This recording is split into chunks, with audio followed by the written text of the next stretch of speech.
국민의힘과 국민의당이 대장동 개발 특혜 의혹과 관련해 특검 법안과 국정조사 요구서를 공동으로 제출했습니다. 민주당은 네거티브 전략일 뿐이라고 일축했지만 여당 안에서도 내전이 격화되죠. 지금 투표가 진행 중인 민주당 대선 경선의 중대고비 호남 지역 표심에 어떻게 반영될지 관심이 쏠립니다. 자, 이런 게 국면 전환 효과일까요? 대장동 의혹이 대선 전국을 통째로 집어삼키면서 이른바 고발 사주 의혹으로 궁지에 몰렸던 윤석열 후보는 한숨 돌리는 모양새입니다. 사사건건 오늘도 정치권 소식으로 바로 시작합니다.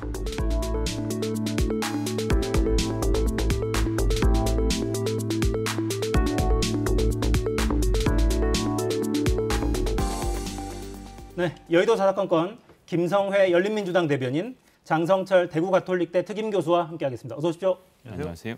자, 두 분 추석 연휴는 잘 보내셨습니까? 네, 잘 보냈습니다. 자, 간단하게 이걸 좀 짚어보고 넘어갈까요? 문재인 대통령이 유엔 총회 기조연설 했는데 종전선언 카드를 다시 꺼냈습니다. 이제 임기 말인데 현실적으로 가능하다고 보시는지, 뭐 어떤 의미가 있는지 이거 먼저 장 교수님한테 여쭤볼까요? 저는 현실적으로도 가능성이 없고 부적절한 언급을 하셨다라는 생각이 듭니다. 앵커께서 말씀하셨지만 임기 말이에요. 8개월 남았습니다. 그리고 집권 5년 차입니다. 지금은요. 그동안 우리가 북한과 어떠한 이런 평화 프로세스에 관련된 여러 얘기를 회담을 잘해서 자, 비핵화 문제 이런 식으로 해결할 거예요. 남북의 여러 가지 정전 협정과 관련해서는 북한의 군축과 관련해선 이런 식의 합의를 봤어요. 라는 선과물을 내세워야 될 시기지 집권 초기에 하셨던 말씀을 지금 집권 말기에 와서도 그대로 하신다? 이것은요.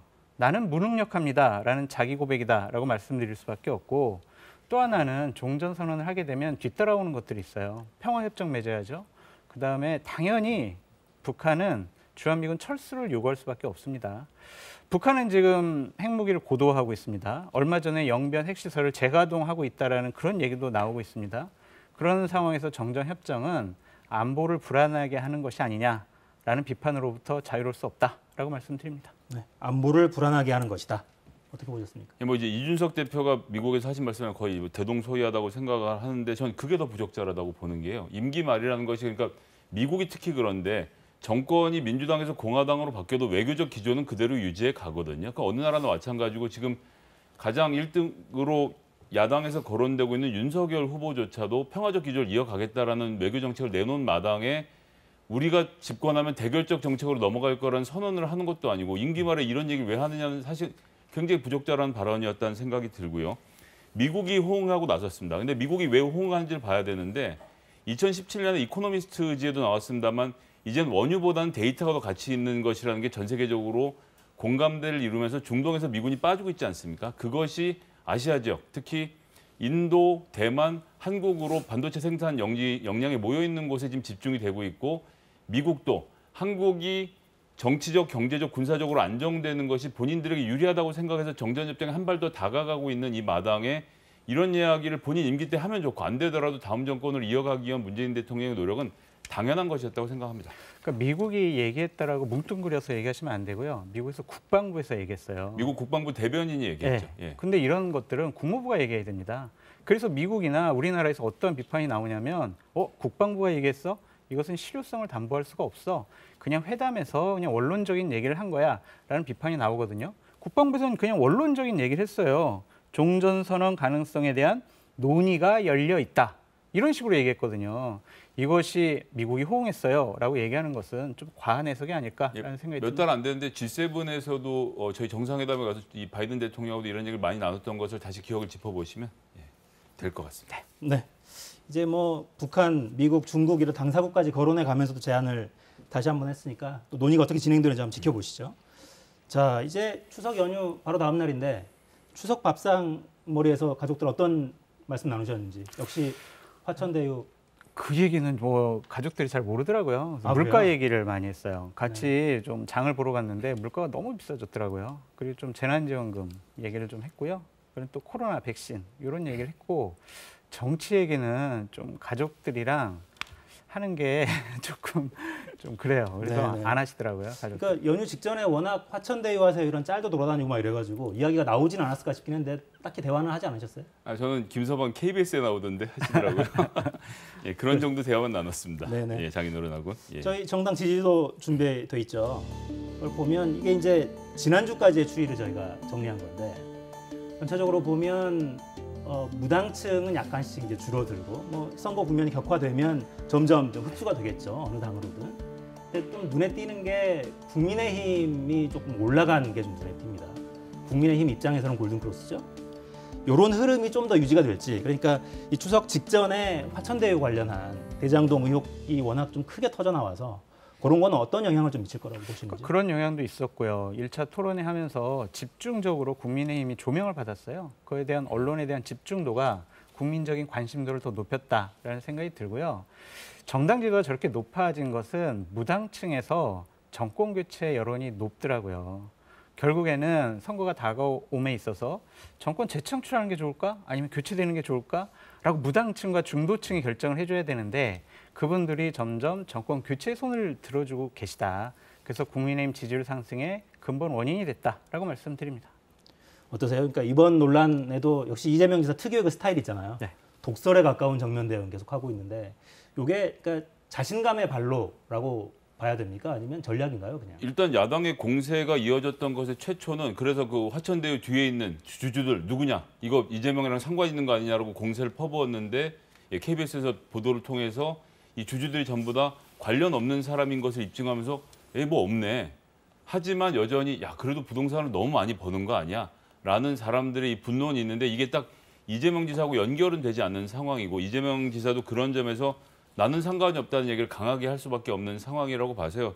이런 정도에서 대치 국면이 이어지지 않을까 싶고요. 국민의힘은 토론회에서 네거티브 하지 않고 그 서로 잘 대화들을 나누시더라고요. 이런 것들이 국민들 보기에 좋았기 때문에 지지율이 올라가고 있는 것이 아닌가 이렇게 평가하고 있습니다. 근데 화천대유에 그 지분을 넣은 사람 중에 한 분이 강신우 변호사예요. 그러니까 이분은 이재명 지사의 공직선거법 위반의 변호사거든요.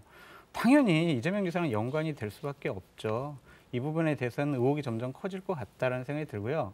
이재명 지사가 좀 애매모호해요. 왜냐하면 처음에는 당군 이래 최대 치적 사업이야 라고 얘기했다가 이제 와서는 국민의힘의 게이트예요 라고 얘기했거든요. 그러면 국민의힘 게이트면 특검 받아들이면 되잖아요. 왜 안 받아들입니까? 이게 좀 뭔가 앞뒤가 안 맞는 해명을 하고 있다라고 말씀드립니다. 네, 오늘 관련해서 좀 움직임이 있었죠. 국민의힘과 국민의당이 대장동 의혹 특검법 그리고 국정조사 요구서를 공동으로 제출했습니다. 관련 발언들 듣고 대화 이어가겠습니다.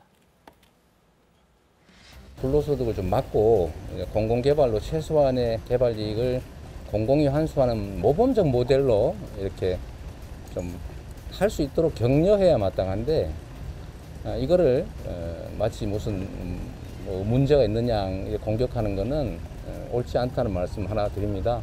토건 세력과 보수 언론 그리고 부패 국힘 세력들이 공공개발 앞으로 더 해라 라고 주장하는 거나 마찬가지여서 저로서는 정말 절호의 기회다. 그 점에서 태세 전환해 준 조선일보 그다음에 국민의힘 토건 세력들한테 깊이 감사드린다 이 말씀 드렸습니다.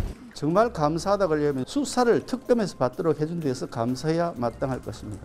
본인이 수사에 100% 동의한다고 했고 수사에 적극 협조하겠다고 그랬고 파논 덫이라면 기꺼이 걸려들겠다고 말씀하셨는데 그래 파논 덫이든 아니든 우리가 철저하게 수사하자고 하는 특검, 국정조사 저희들이 제출했으니까 감사다, 당연히 수행하겠다라고 해야 될 일이라고 생각합니다. 네, 그러니까 야당 중에 국민의힘과 국민의당이 특검을 이제 요구했고 심상정 정의당 의원도 오늘 입장을 냈는데요. 개발 사업자 선정에서부터 수익 배분 구조 등 과정 전체가 비상식적이라면서 특임 검사로 수사하라 이렇게 요구했어요. 그러니까 특검이 아니라 검찰총장이 특임 검사를 지명해서 수사하도록 그렇게 해라 이런 요구도 있었습니다. 일단 야당은 특검을 지금 요구하고 나섰는데 근데 실제로 특검을 하려면 국회에서 뭐 후보자도 선정해야 되고 과정 자체가 좀 오래 걸리긴 하잖아요. 근데 이게 실효성이 있을까 싶긴 합니다. 2달 걸리는데 압축적으로 하면 20일이면 되거든요. 그러니까 이런 것들 여야 합의하면 금방 특검을 꾸릴 수 있다라고 먼저 말씀드리고요. 일단은 특검을 야당에서 제기했을 때 이재명 지사는 여당이 오케이 받아들일게 그러면은요 야당으로서는 더 이상 더할 나위 없는 결과물을 얻은 거다라는 말씀을 드리고 받지 않더라도 거봐 너 특검 안 받는 거지 안 받는 거 보면 뭔가 있는 거 아니야 뭔가 감추려는 거 아니야 의혹이 있는 거를 제대로 밝혀야지라는 정치적인 공세를 할 수가 있어요. 이 부분 관련해서는 특검을 제기하는 것만으로도 야당으로서는 큰 무기를 갖고 있는 거다라고 말씀드리는데 저는 이 대장동 땅과 관련해서는 대략 세 가지 크게 의혹이 있다고 봐요. 하나는 거액의 배당 구조, 특히 그 자산관리 회사에게 특정 자산관리 회사에게 그게 거액의 배당을 해주는 구조를 짠 게 이게 정상적이었느냐 이런 것과 초고속 심사입니다. 하루 만에 우선협상 대상자를 선정을 했어요. 이것도 되게 상당히 이례적인 거고 또 하나는 초호화 변호인단이에요. 저것이 개발 사업이라면 시행 전문가, 개발 전문가, 뭐 대출 전문가 이런 사람을 데려다 놓고 전문가를 써야지 왜 정말 대법관 출신들, 특검 했던 분들 이런 분들, 변호사분들을 대규모로 이렇게 한 것은 뭔가 문제가 생기면은 대비해야지라는 본인들의 방어 심리가 먼저 반영된 것이 아닌가라는 생각이 듭니다. 그러니까 이제 핵심 당사자 중에 한 명이 법조 취재를 오랫동안 한 전직 기자여서 그 주변에 법조 카르텔 뭐 이런 지적도 나오거든요. 근데 민주당의 추미애 후보는 특검으로 가도 상관없지 않느냐 이런 발언도 이제 내놓았는데 어떻게 보십니까? 일단 김기현 원내대표가 본인 목에 올가미를 걸고 덫을 놓은 격이라고 저는 생각을 합니다. 왜냐하면 고발 사주 의혹도 지금 예전과 달리 검찰이 밖으로 공개하지 않고 언론과 교감하지 않으면서 감찰도 진행하고 수사도 진행하고 있어서 언론의 결과가 나오지 않고 있을 뿐이지 수사가 진행되고 있거든요. 이것이 어느 정도 성과가 나오고 나서 예를 들어서 그때 여당이 이 건에 대해서도 고발 사주 의혹도 윤석열 총장 출정시켜서 특검도 하고 국정조사도 하자고 하면 그때는 어떻게 하려고 지금 이렇게 갖고 있는 의혹의 크기보다 큰 이야기를 꺼내서 하고 있는지 이건 말 그대로 일주천하가 될 것이다. 다음 주 되면 완전히 공세가 또 전환이 될 거라고 생각을 하기 때문에요. 수사가 진행되고 있는 만큼 수사를 지켜보는 것이 순서일 거라고 봅니다. 네. 그러니까 일단 내용상 이제 정치적인 공방, 뭐 특검, 국조 이건 이제 국회에서 논의를 해야 될 문제니까 이 이야기를 저는 한번 여쭤보고 싶었어요. 여권 분들이 나오시면. 그러니까 전반적으로 그러니까 민관 공동개발 형태의 사업이 진행이 되고 극소수가 수천억을 가져간 그러니까 요 구조 자체가 일단 국민들한테는 굉장히 거부감을 주는 건 분명한 것 같습니다. 요 구조에 대한 논의는 좀 해봐야 되지 않나 싶긴 해요. 그러니까 지난주에도 제가 똑같은 질문을 한번 드렸었는데. 네, 일단 이 구조에서 두 가지를 봤는데 조금 전에 교수님 말씀하시니까 그 얘기 잠깐 하고 넘어가면 이 법조 라인이 이상하다라고 말씀하셨는데 사실을 움직인 것은 이때까지 박근혜 정부 시절이었고 이 지금 말씀하신 법조팀장이 성대 출신이죠. 소위 말하는 태평성대해서 관련된 국민의힘 관계자들도 성대 출신 분들이 많으시고 성대 라인을 동원해서 그 당시에 뭔가 영향을 미치려고 한 것 아니냐는 의심을 충분히 살 수 있는 상황 아닙니까? 민정수석까지 했던 분을 아들을 영입하는 이런 과정들을 놓고 보면 그래서 이것은 어쨌든 규명이 되어야 되는 부분이라고 일단 하고요. 그다음에 공동개발 과정에서 이익은 시행사가 이렇게 돈이 많이 남을 것 같으면 대기업이 다 여기 뛰어들어서 직접 시행을 하겠죠. 그런데 안 하지 않습니까? 건설사들이. 잘 되면 많이 버는데 안 될 경우에는 굉장히 많은 손해를 또 감내해야 되고 재개발이 3년만 늦춰지면 이자 비용 때문에 문을 닫는 경우들도 생겨서 지금 이재명 지사 입장에서도 공공개발로 다 전환하겠다고 하는데 LH나 이런 구조들이 과연 이런 식의 리스크가 큰 사업들을 다 감당할 수 있을지 이런 부분도 좀 의문이라서요. 이 이익을 어떻게 나눌 것인지에 대해서는 지금부터 굉장히 좀 정교한 논의를 해야 될 때라고 생각합니다. 근데 그 부분은 좀 말씀드리고 싶은 게 성남도시개발공사가 이것을 공고를 했어요. 사업의 주체입니다. 그 회사가 그 성남의 뜰이라는 컨소시엄의 50% 플러스 1주를 갖고 있어요. 그러면 공공개발이라고 볼 수가 있죠. 성남시에서 인허가를 다 해줍니다. 무슨 위험성이 있습니까? 그건 말이 안 되는 것 같다는 생각이 들고 많은 손해를 감내하고 감수하고라고 말씀을 하셨는데 기본적으로 주식회사, 유한회사는요. 유한 책임밖에 안 집니다. 무한 책임 안 져요. 자본금 내에서 책임을 지면 되는 겁니다. 기본적으로 화천대유가 3억 5천에 출자금을 냈으면 그 출자금만큼만 책임지면 되는 거예요. 이런 것들이 위험 리스크를 다 감내하는 그러한 투자를 했다라고 하는 것이 좀 잘못된 해석이다라는 좀 생각이 듭니다. 예, 뭐 관련돼서 잠깐 반박드리면 성남시하고 SDC, 성남개발공사는 별도의 조직이기 때문에 서로 의견이 안 맞는 것은 국토부와 LH 사이를 생각해 보시면 쉽게 이해하실 수 있을 거라고 생각하고요. 이 초기 자본금 3억 5천에 대해서 말씀하셨는데 본인들 인터뷰상에서는 운영자금으로 350억을 사용했다는 부분이 나오는데 이런 부분은 이미 쓴 돈이기 때문에 손해를 보고 시작하는 거죠. 350억이 작은 돈은 아니라는 점도 같이 말씀드리겠습니다. 근데 이것도 하나만 더 말씀드리면 성남도시개발공사가 본인들이 사업 공고도 내고 본인들의 컨소시엄이 입찰도 하고 성남도시개발공사의 직원들이 들어가서 심사도 했어요. 이게 정상적인 구조가 아니다. 이건 결국에는 누군가를 성남의 뜰이라는 컨소시엄을 밀어주기 위해서 치밀하게 조직된 것이 아니냐라는 생각이 듭니다. LH에서도 할 때 LH 직원들이 가서 심사를 하죠. LH공사도 이렇게 많이 남겨 먹었습니까? 그렇게 많이 남겨서 임대 아파트들 만드는 등 여러 가지 공익적인 사업을 하고 있죠. 그런데 이게 이 사업 같은 경우에는요, 원주민들한테는 싸게 강제 수용을 하고 분양자들한테는 고액 분양을 했어요. 그것을 이제 이재명 지사 같은 경우에는 우리 성남시가 많은 돈을 확보했어요라고 말씀하시는데 그것은 결국에는 고분양의 피해를 본 입주민들의 여러 가지 피해가 있다라고도 말씀드려요. 네, 그 분양가 자체가 많이 높진 않았다라는 보도도 있더군요.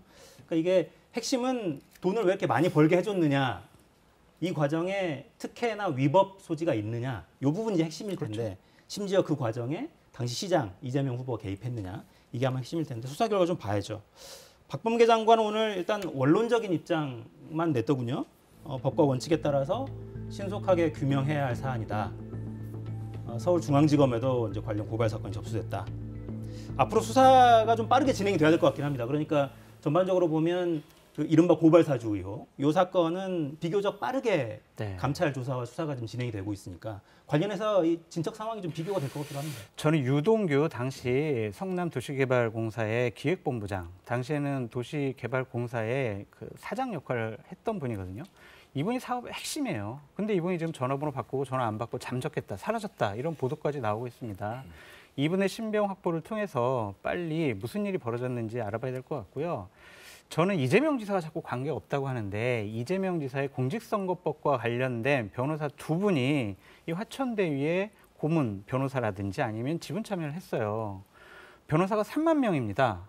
그중에 두 분이 여기 참여했어요. 이재명 지사랑 관계 있는 분이. 확률로 따져보면 0.0002%예요.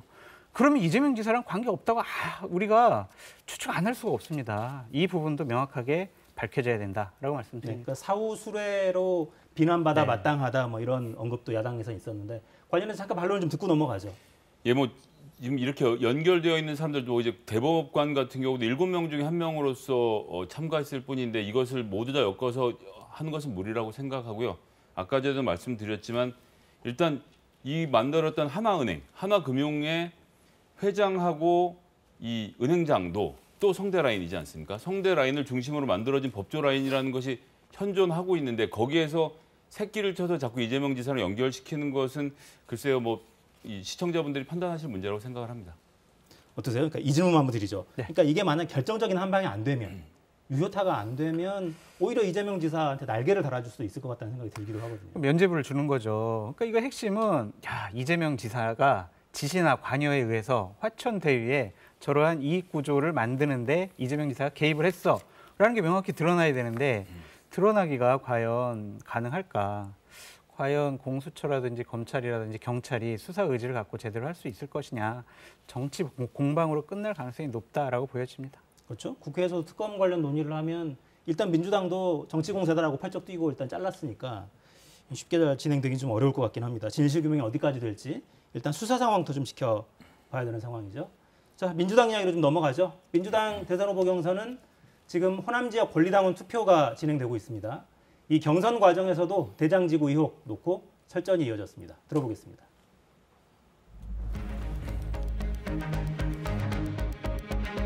요컨대 평소에 이재명 후보께서 공정경제를 강조하시고 부동산으로 인한 불로소득을 뿌리 뽑겠다 했는데 그것과는 배치되는 결과가 나타나고 있는 데 대해서 국민들이 많이 놀라고 화나고 있는 것 아니겠습니까?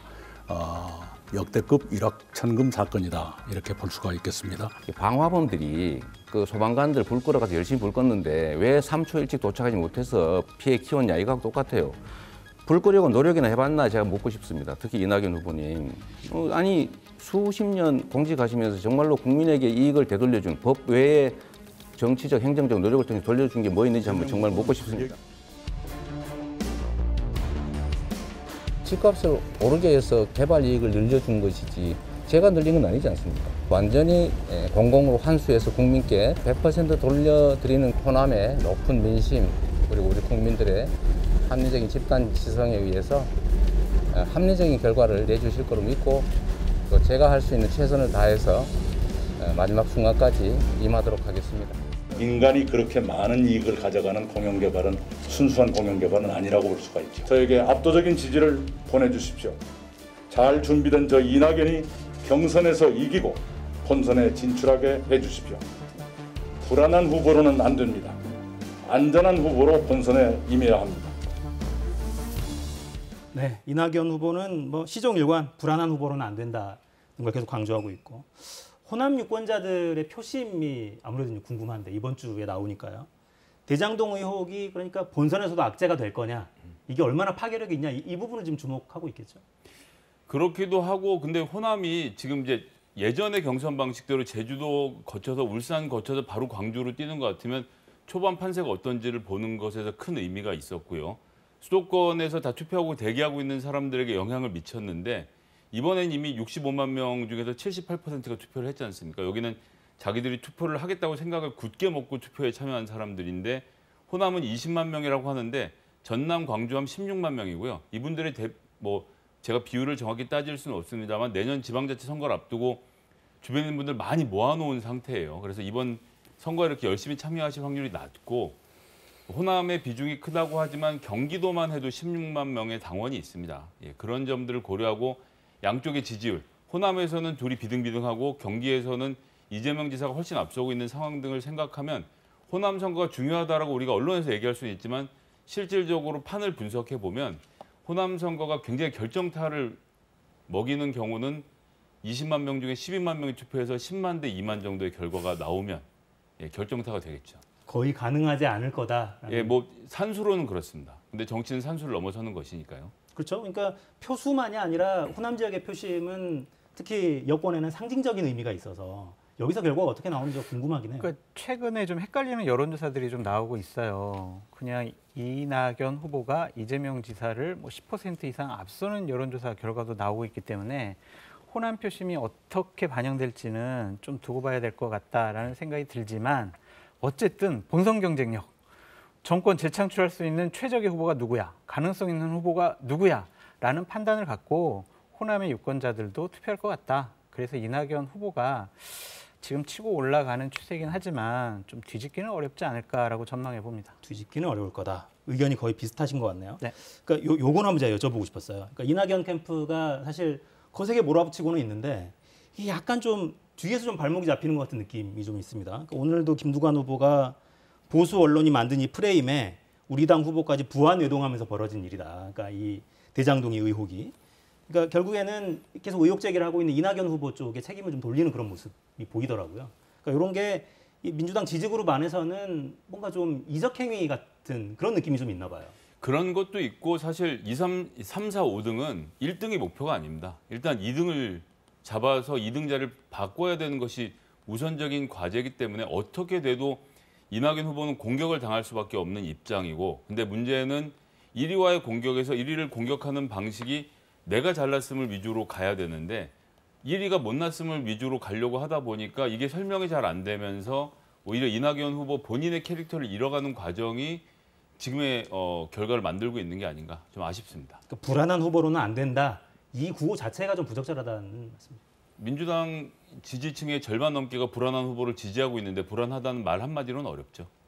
어떻게 보세요? 이런 지적들이 썩 선거 캠페인으로 좋은 방식이 아니다 이런 말씀이신가요? 방식이 아닌데 그렇다고 이낙연 후보가 현실적으로 이재명 후보에 대해서 가장 지금 의혹이 커져가고 있는 대장동 땅과 관련된 사업과 관련된 얘기를 안 할 수도 없고 참 진퇴양난일 것 같아요. 그래서 되게 원론적인 얘기만 하시더라고요.